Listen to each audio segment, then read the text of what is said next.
আসসালামু আলাইকুম। প্রিয় দর্শক, অন্য মঞ্চের আলাপচারিতায় আপনাদের সকলকে আমন্ত্রণ জানাচ্ছি। বাংলা ভাষায় এমন কিছু প্রবাদ আছে যেগুলো কখনো কখনো রাজনৈতিক বিশ্লেষকের কয়েক হাজার শব্দের একটা নিবন্ধের চেয়েও বেশি কথা বলে দেয়। আজ তারেক রহমানের সম্ভাব্য দিল্লি সফরের খবরটা পড়তে পড়তে আমার বারবার একটা পুরনো বাংলা প্রবাদ মনে পড়ছিল। কি প্রবাদটা?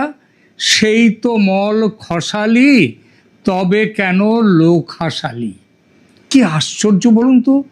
শত শত বছরের লোকজ অভিজ্ঞতা থেকে উঠে আসা একটা প্রবাদ যেন 2026 সালের ভারত বাংলাদেশ কূটনীতির জন্যেই তৈরি হয়েছিল। কারণ আজ 21শে আগস্ট দ্য ইন্ডিয়ান এক্সপ্রেস পত্রিকার কূটনৈতিক সূত্র উদ্ধৃত করে জানাচ্ছে যে বাংলাদেশের প্রধানমন্ত্রী তারেক রহমান আগামী 23 থেকে 25 আগস্টের মধ্যে দিল্লি আসতে পারেন। পত্রিকাটি বলছে এর আগে গত শুক্রবার মানে গতকাল অর্থাৎ 21শে আগস্ট তার ভারত সফরের একটা সম্ভাবনা ছিল। রয়টার্সও খবরটি প্রকাশ করেছে। তবে একটা সতর্কতা এখানে অবশ্যই রাখবো, বাংলাদেশের প্রধানমন্ত্রীর প্রেস সচিব AAM সালে তিনি রয়টার্সকে বলেছেন ঢাকা এখনো সফরের বিষয়ে চূড়ান্ত সিদ্ধান্ত নেয়নি, আর ভারতের বিদেশ মন্ত্রকও এখনো আনুষ্ঠানিক কোনো ঘোষণা করেনি। অতএব আমরা বলবো সফরটি অত্যন্ত সম্ভাব্য, কিন্তু এই মুহূর্ত পর্যন্ত আনুষ্ঠানিকভাবে চূড়ান্ত ঘোষণা হয়নি। আর এখান থেকেই শুরু হচ্ছে আমাদের আজকের গল্প, আজকের এই প্রতিবেদন। আগে প্রবাদের গল্পটা বলি, প্রবাদটার মানেটা কি সেটা বলি। সেই তো মল খসালি, তবে কেন লোক হাসালি। এই প্রবাদের নির্দিষ্ট প্রথম রচয়িতা বা জন্মসাল নির্ভরযোগ্য পাওয়া যায় না, সেটা পাওয়ার কথাই নয়। কারণ প্রবাদ এইভাবেই তৈরি হয়, লোকমুখে মুখে সেগুলো চলতে থাকে। তাই আমি এর ঐতিহাসিক উৎস কিছু বলবো না, তবে প্রবাদটির পুরনো একটি রূপ পাওয়া যায়। সেটা কি? সেখানে সেই তো মল খসালি না লেখে সেখানেও লেখা আছে সেই তো নথ খসালি, তবে কেন লোক হাসালি। মল পায়ে পড়ে, নথ নাকে। বাংলা প্রবাদ অভিধানে নথ এবং মল এই দুটো রূপই কিন্তু এই প্রবাদে পাওয়া যায়। কেন, এর উৎসটা কিভাবে? দেখুন, একটা যুগে, সে যুগে এবং হয়তো এই যুগেও পতিতাবৃত্তি এবং বেশ্যারা মানুষের মনোরঞ্জনের অন্যতম ব্যবহৃত পণ্য ছিলেন। অনেক বাইজি তাদের অবাঞ্ছিত কন্যা সন্তানকে গায়িকা এবং নর্তকী করার চেষ্টা চালাতেন ভেতরে ভেতরে, কিন্তু ঘুণাক্ষরেও তা প্রকাশ করতেন না সর্বসমক্ষে। ভাব দেখাতেন তারা যেন মেয়ে এই পোশাকে, এই পেশায় আসবে না, বিয়ে তা করে গৃহস্থ জীবনে যাবে। তখন কুমারিত্বের লক্ষণ ছিল কি? নথ। আর নথ ভাঙার অর্থ ছিল কুমারিত্ব বিসর্জন দেয়া। তো মেয়ে বড় হলো, বাইজির মেয়ে, অভাবের চাপে বাধ্য হয়ে মা সেই মেয়ের কুমারিত্ব বহু মূল্যে বিক্রি করার জন্য চড়া দর হাঁকত মেয়ের বয়স হলে, এবং সেই দামে বিক্রিত হতে দেখলো অন্য রসিক সমালোচকরা, যাদের সেই দাম দেওয়ার ক্ষমতা ছিল না, তারা তখন ঈর্ষান্বিত হয়ে এইসব মন্তব্য করতেন। এ প্রায় অভ্যাসের পর্যায়ে চলে যেত সে যুগে। অভাবে সামিল হয়ে বাইজির মা তার সেই কন্যার কুমারিত্ব ভাঙার জন্য চড়া দাম হেঁকে বসতেন, যা সাধারণ রসিকজনের সাধ্যের বাইরে ছিল। অর্থাৎ যে বাইজি মা পরিস্থিতির চাপে নিজের অবস্থান পরিবর্তন করলে আজও এই মন্তব্য করা হয়। এর অর্থ কিন্তু বেশ পরিষ্কার। প্রথমে কোনো কাজ করতে প্রবল আপত্তি জানানো, নানা বাহানা দেখানো, তারপর শেষ পর্যন্ত নিজেই আবার সেই কাজ করতে রাজি হয়ে যাওয়া, অর্থাৎ অনর্থক ভনিতা। তখন এবং এই জন্যেই এসছে লোকে বলতো কথাটার মর্মার্থ, যেটা শেষ পর্যন্ত করতেই হলো সেটা প্রথমে করলে এত নাটকের প্রয়োজন ছিল কি? এখানে ওই সেই তো মল খসালি তবে কেন লোক হাসালি এই প্রসঙ্গে এবার ঢাকা থেকে দিল্লি যাওয়া যাক। চলুন যাই। তারেক রহমানের ক্ষেত্রে প্রবাদটা কেন মনে পড়ছে? তারেক রহমানের সরকার ক্ষমতায় আসার পরে ভারত সম্পর্কে ঢাকার অবস্থানটা একটু মনে করুন। প্রথমে শেখ হাসিনার প্রত্যর্পণের দাবি, তারপর বলল ভারতকে বাংলাদেশের দাবির প্রতি সাড়া দিতে হবে, তারপর তারেক রহমানের দিল্লি সফর নিয়েও প্রশ্ন উঠল এবং ওসমান হাদির হত্যাকারীদেরও ফেরত পাঠাতে হবে সেটা উঠল।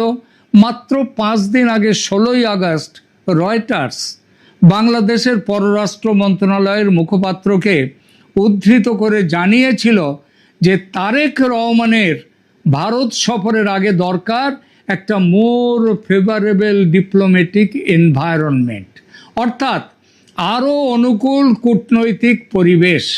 একই সঙ্গে শেখ হাসিনাকে ফেরানোর বাংলাদেশের দাবিটিও তখন সামনে রাখা হচ্ছিল। তার মানে কি? সোজা বাংলায় দিল্লি যাব কিন্তু পরিবেশ ঠিক হতে হবে, ভারতকে কিছু করতে হবে, ঢাকার আপত্তির জায়গাগুলো দেখতে হবে, তারপর সফর। কিন্তু মাত্র কয়েকদিনের মধ্যে কি দেখছি দি ইন্ডিয়ান এক্সপ্রেস বলছে 23 থেকে 25 আগস্টের মধ্যে তারেক রহমান দিল্লিতে থাকতে পারেন। তিনি দিল্লিতে আসতে পারেন 23 বা 24 আগস্ট, যে কোনো একটা দিন, দুদিনের সফর। তাই বাংলা প্রবাদটা মনে পড়বে না যে সেই তো মল খসালি তবে কেন লোক হাসালি? প্রশ্ন হলো, ভারত কি বাংলাদেশের কোনো দাবি মেনে নিয়েছে? এই জায়গাটা সবচেয়ে গুরুত্বপূর্ণ। এখনো পর্যন্ত প্রকাশ্য তথ্য অনুযায়ী ভারত শেখ হাসিনাকে বাংলাদেশের হাতে তুলে দেবে বা দিয়েছে এমন কোনো ঘটনা ঘটেনি এবং সেটা ঘটবার সম্ভাবনাও নেই। ভারত স্পষ্ট বলে দিয়েছে আইনি পথে চলবে। ভারত বাংলাদেশের এক্সট্রাডিশন রিকোয়েস্ট পেয়েছে এবং বিষয়টি নিজস্ব আইনি কাঠামোর মধ্যে বিবেচনা করছে। এই পর্যন্তই ভারতের প্রকাশ্য অবস্থান।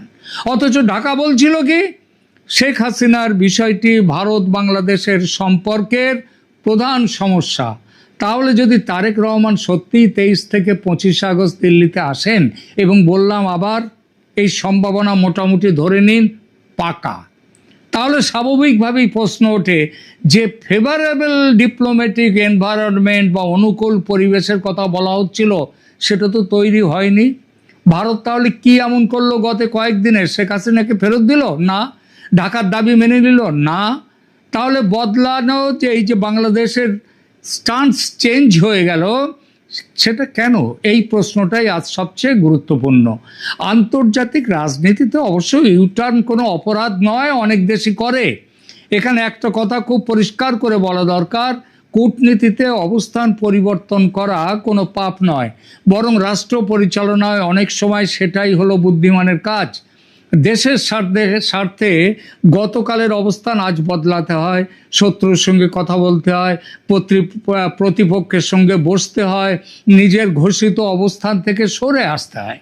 সুতরাং তারেক রহমান যদি উপলব্ধি করে থাকেন যে ভারতের সঙ্গে সংঘাত করে বাংলাদেশের লাভ নেই বরং বড় ক্ষতি, তাহলে দিল্লি আসার সিদ্ধান্তকে আমি ভুল বলবো না, বরং বলবো এটা বাস্তববাদ। বাস্তবকে চিনতে পেরেছেন তারেক রহমান, কিন্তু সমস্যা তো অন্য জায়গায়।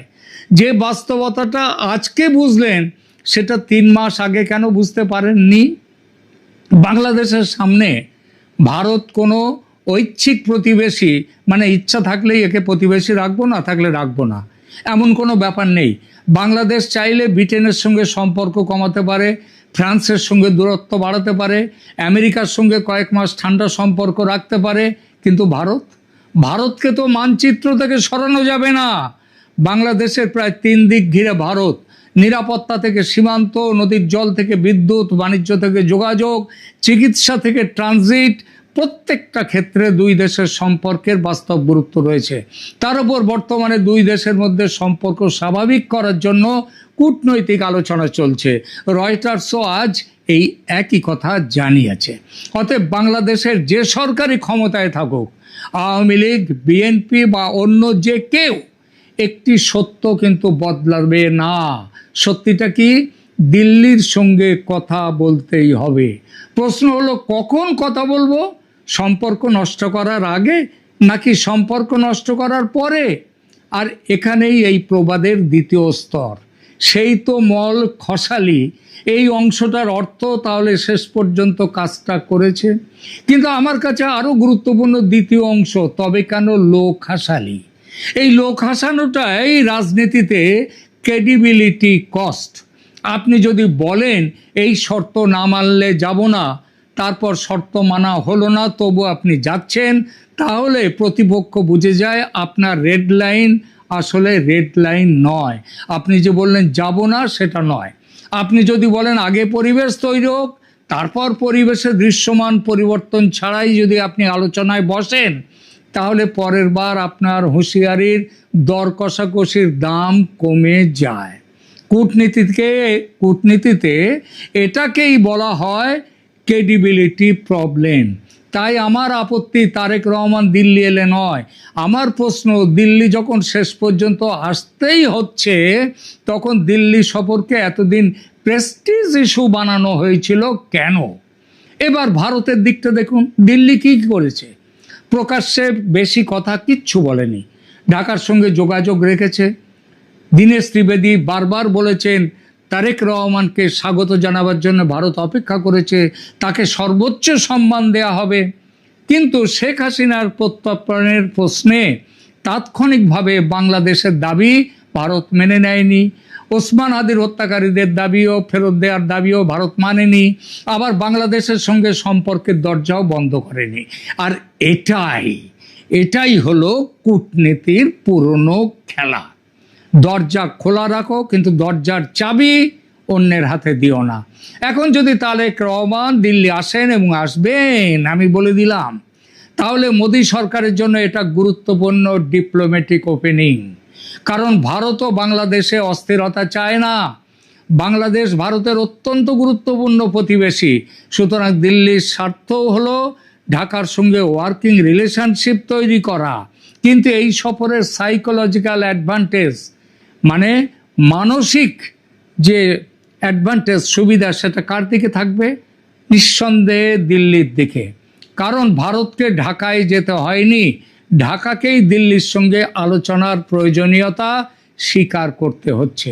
তবে তারেক রহমানের সামনে সুযোগ যে নেই তা নয়। আমি বিষয়টাকে শুধু বিদ্রূপের জায়গা থেকে দেখতে চাই না। তারেক রহমান যদি সত্যিই দিল্লিতে আসেন, এই সফর তার জন্য একটা বিরাট সুযোগ হতে পারে।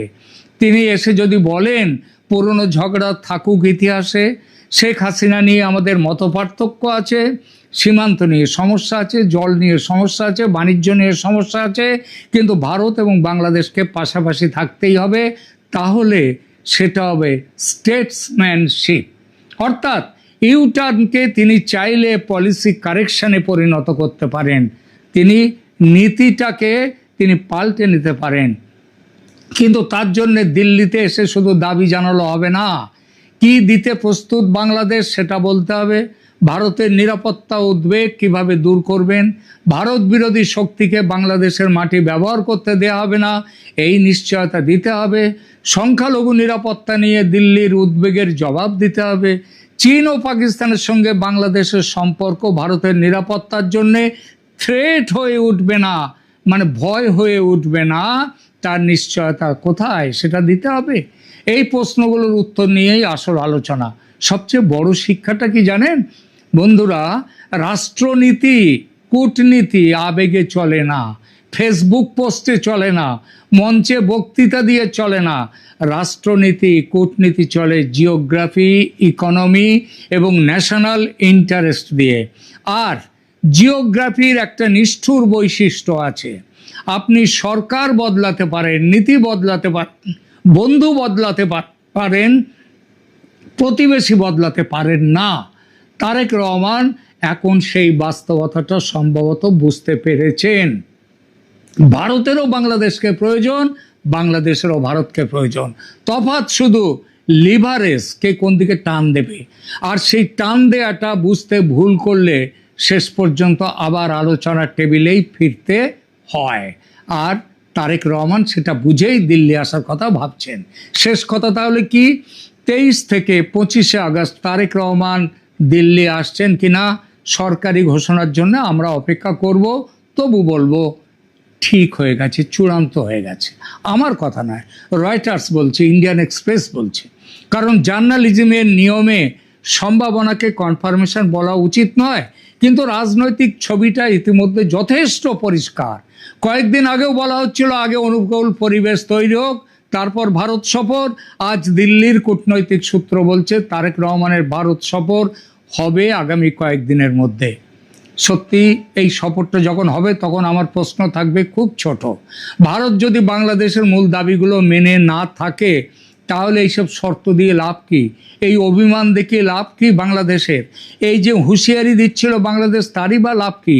আর এতদিন যে দিল্লি থেকে বিমুখ হয়েছিল সেটাই বা কেন? আর ঠিক এই জায়গাতেই কয়েকশো বছরের বাঙালির লোকজ প্রবাদটি যেন দিল্লি ঢাকার আধুনিক কূটনীতির কানে কানে বলে উঠছে, সেই তো মল খসালি, তবে কেন লোক হাসালি।